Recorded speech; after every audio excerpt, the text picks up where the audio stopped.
রাজনীতিতে ছলচাতুরিকে অনেকে হাতিয়ার হিসেবে ব্যবহার করেন,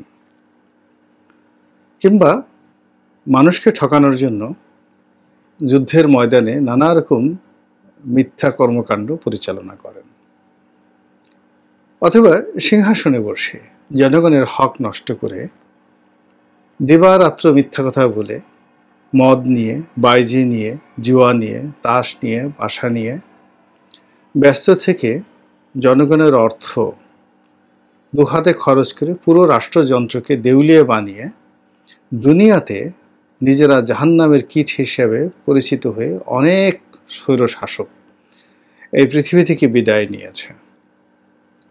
এবং একই সঙ্গে ঠিক উল্টো দিকে সারা জীবন মিথ্যা কথা বলেননি এবং সিংহাসনে বসার পর জনগণের চিন্তায় তিনি ঠিকমতো কখনো ঘুমননি। রাত্রিতে জনগণকে দেখার জন্য বেরোতেন, আবার সারাটা দিন জনগণের জন্য কাজ করতেন এবং দেশের স্বাধীনতা সার্বভৌমত্বের জন্য নিজের প্রাণকে হাতের মুঠোয় নিয়ে তিনি যুদ্ধ করতেন। এরকম মহাবীর, মহামানব, রাজা বাদশাহ, আমির ওমরা এই পৃথিবীতে অমর হয়ে আছেন। তো এখন এই যে রাজনীতির যে ময়দান, এই ময়দানে মিথ্যাবাদীর যে কুফল সেটি নিয়ে মূলত আজকে আলোচনা করব। ভালো বিষয়গুলো আমরা কম বেশি সবাই জানি। তো এখন আমরা যারা বিশ্বাস করি পবিত্র মাহে রমজানে আল্লাহকে হাজির নাজির জেনে বলছি, পৃথিবীর সকল অপরাধের মা বলা হয় মিথ্যাকে। একটি মানুষের মধ্যে যখন মিথ্যাটি খুব মজ্জাগত হয়ে পড়ে, তাহলে সেই মানুষের নিকট থেকে আর যা হোক না কেন আপনি ভালো কোনো কিছু আশা করতে পারেন না। মন্দ কাজের জন্য আমরা অনেক মন্দ প্রাণীকে দোষারোপ করি, কিন্তু পৃথিবীর এমন কোন নিকৃষ্ট প্রাণীকে আপনি খুঁজে পাবেন যে মিথ্যা কথা বলে কিংবা যে মুনাফিকি করে? সেটা আপনি কুকুর বলেন, বিড়াল বলেন, শুয়োর বলেন, যত খারাপ প্রাণীকে বলেন, ওরা আপনার সঙ্গে কখনো প্রতারণা করেছে, মুনাফিকি করেছে, ধোঁকা দিয়েছে, কিংবা আপনার সঙ্গে এসে মিথ্যা অভিনয় করেছে, এটি কোনো অবস্থাতেই আপনি আশা করতে পারেন না। কিন্তু দুর্ভাগ্য যে আশরাফুল মাখলুকাত হিসেবে যারা পরিচিত মানুষ, সেই মানুষ অহরহ মিথ্যা বলে। আল্লাহ রাব্বুল আলামিন একেবারে এই মিথ্যাকে পৃথিবীর সকল গুনাহের মা বলার পরেও মানুষ এটাকে মনে করে যে দুধ ভাত। এর কারণ আমি সাধারণত বুঝতে পারি না।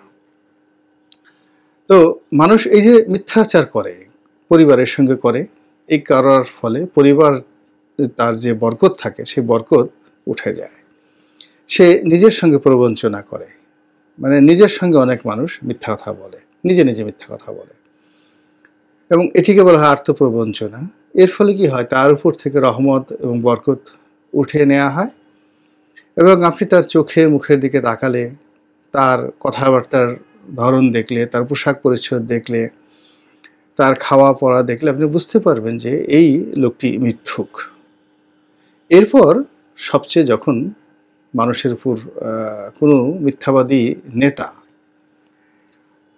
চেপে বসে, সেটা গ্রাম্য মাতব্বর হোক, চেয়ারম্যান মেম্বার হোক, কিংবা প্রধানমন্ত্রী হোক, তো এরকম মিথ্যাবাদীরা যখন নেতৃত্বের পর্যায়ে পৌঁছে যায়, তখন সেই মানুষটির আর রক্ষা পাওয়ার কোনো উপায় থাকে না।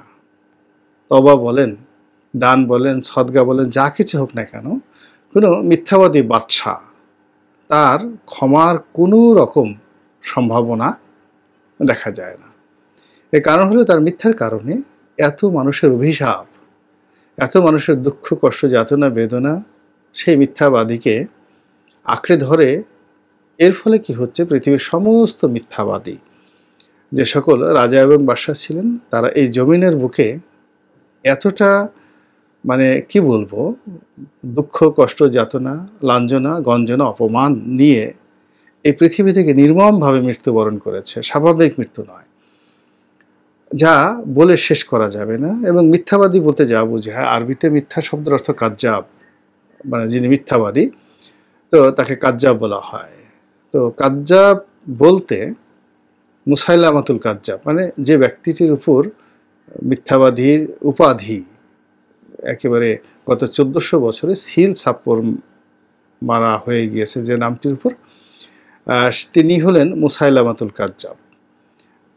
মুনাফিকদের এবং ধর্মদ্রোহীদের এবং ভণ্ড ধর্ম ব্যবসায়ী কিংবা ভণ্ড নবী হিসেবে এই পৃথিবীতে 1 নম্বর যে মানুষটির নাম অভিশপ্ত হিসেবে উচ্চারিত হয় তিনি হলেন মুসাইলামাতুল কাজ্জাব। আরবের খুব বড় একজন গোত্রপতি ছিলেন। এত বড় গোত্রপতি যেটি আরবে হুজুর পাক সাল্লাল্লাহু আলাইহি ওয়াসাল্লামের জমানাতে তার চেয়ে এত বড় গোত্রের অধিপতি আর কেউ ছিলেন না। তো মক্কা এবং মদিনা খুব ছোট একটা শহর ছিলেন, যেটি আগের নাম ছিল ইয়াসরিব। আর মক্কা তুলনামূলকভাবে বড় এবং সেখানে সাইবা, উতবা, আবু সুফিয়ান যারাই ছিলেন ছোট ছোট ক্ল্যান, তাদের এক একজনের বংশে 600, 700, 800 এরকম লোকজন ছিল। এরপরে তায়েফে বেশ বড় কয়েকটি গ্রুপ ছিল, কারণ হলো তায়েফ তুলনামূলকভাবে মক্কার চেয়ে উর্বর এবং সেখানে জনবসতি বেশি ছিল, ফলে সেখানে উপজাতির সংখ্যা বেশি। কিন্তু কাজ্জাব মুসাইলামাতুল কাজ্জাব যেখানে বসবাস করতেন সেটি সেই আজকের যে সৌদি আরবের রাজধানী রিয়াদ এই অঞ্চল, যেটিকে নজদ বলা হতো।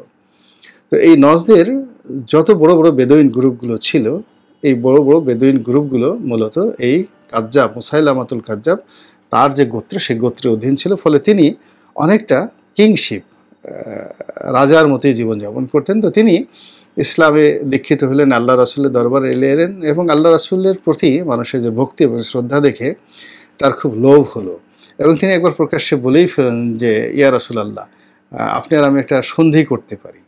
তো আল্লাহ রাসূল হেসে বলেন, কি সন্ধি? বলে যে ঠিক আছে, আপনার যে নবীত্ব এটা আমরা ভাগাভাগি করে নেই, অর্ধেক আপনার অর্ধেক আমার, বা আপনি হলেন শহরের নবী, আমি হলাম গ্রামের নবী। আমি বিভিন্ন অঞ্চল থেকে দলে দলে লোক নিয়ে আসবো, তারা প্রথমে সবাই আমাকে নবী মানবে, এরপরে তারা আপনাকে নবী মানবে। তো অর্থাৎ আপনি হবেন পাইকারি বিক্রেতা, আড়তদার, মজুদদার, আর আমি সরবরাহকারী, খুচরা বিক্রেতা। এরকম নবীত্বটাকে তিনি একটা মার্কেটিং হিসেবে তিনি ব্যবহার করতে চাইলেন। এবং আজকের দিনে দেখবেন অনেক তথাকথিত ভণ্ড পীর আছে, ভণ্ড মাজার আছে, তাদের অনেকগুলো এজেন্ট আছে এরকম মুসাইলামাতুল কাজ্জাবের মতো, যারা বিভিন্ন এলাকাতে গিয়ে পীরের অনেক সুনাম করে, পীর বাইম মাছ মেরে ফেলে, পীরের কথা মতো বনের হরিণ এইভাবে ইসলাম গ্রহণ করে, পীরের কথা মতো বাঘ জিকির করে, এরকম গল্পগুজব করে সাধারণ মানুষদেরকে তারা বিভ্রান্ত করে ফেলে এবং তারা সেই সাধারণ মানুষদেরকে নিয়ে আসে পীরের দরবারে এবং পীরের হাতে বায়াত করিয়ে এরপরে তারা ধীরে ধীরে সেই সাধারণ মানুষের উপর কর বসিয়ে তারপরে জীবিকা নির্বাহ করতে থাকে এবং এদেরকে সবাই সাধারণত আধুনিক যুগে ভণ্ডপীরদের খলিফা হিসেবে অনেকে মনে করেন। এই ঘটনা নিয়ে ইসলামে অনেক বিতর্ক আছে এবং এটা শুরু হয়েছিল কিন্তু মুসাইলামাতুল কাজ্জাবকে দিয়ে। তো যেটা বলছিলাম যে কাজ্জাবের সবচেয়ে বড় পরিচয় ছিল সে মিথ্যা কথা বলতো, অহরহ চোখে মুখে মিথ্যা কথা বলতো। এমনকি মুনাফিক সর্দার আব্দুল্লাহ বিন উবাই, তার যে মিথ্যা বলার ক্ষমতা ছিল বা মুনাফিকি করার ক্ষমতা ছিল, মুনাফিকের ক্ষেত্রে তিনি ফার্স্ট, একেবারে প্রথম। কিন্তু মিথ্যা বলার ক্ষেত্রে কাজ্জাবের চেয়ে, মুসাইলামাতুল কাজ্জাবের চেয়ে কেউ ছিল না। তো আল্লাহ রাসূলের ওফাতের পরে এই কাজ্জাব সত্যিকার অর্থে নিজেকে নবী বানানোর জন্য সে নবী দাবি করে বসলো, ভণ্ড নবী, এবং সেখানে যুদ্ধ হলো এবং সেই যুদ্ধে বিশ্বাস করেন মানে কাজ্জাবের সমস্ত বংশধররা নিঃশেষ হয়ে গেল, কিন্তু প্রায় 40,000 মুসলিম এই যুদ্ধে নিহত হয়েছিল। তো যাই হোক, সেই কাজ্জাব যখন কোনো একটি দেশের প্রধানমন্ত্রীর চেয়ারে বসে, রাষ্ট্রপতির চেয়ারে বসে, সেনাপ্রধানের চেয়ারে বসে, অর্থাৎ চেয়ারে বসে বসে সে অহরহ মিথ্যা কথা বলে, তাহলে তার যে পরিণতি সেই পরিণতি কাজ্জাবের মতোই হবে এবং সেইটা কি একেবারে সমূলে সপরিবারে চিরজীবনের জন্য একেবারে মাটির সঙ্গে মিশে যাবে। মানে কাজ্জাব, মুসাইলামাতুল কাজ্জাবের কোনো বংশধর এখন সৌদি আরবে খুঁজে পাবে না, একেবারে সবগুলোকে কচুকাটা করা হয়েছে। 2 নম্বর হলে এই নামটি যখনই উচ্চারিত হবে কিয়ামত পর্যন্ত, তখনই মানুষের অভিশাপ চলে আসবে। তো এর অর্থ যে রাজনীতিতে যদি আপনি মিথ্যাচার কে নিজের হাতিয়ার হিসেবে ব্যবহার করেন এবং আপনার পরিচয় যদি একজন মিথ্যাবাদী হিসেবে হয়, তাহলে এই মুসাইলামাতুল কাজ্জাবের যে পরিণতি হয়েছিল আপনারও ঠিক সেই পরিণতি হবে।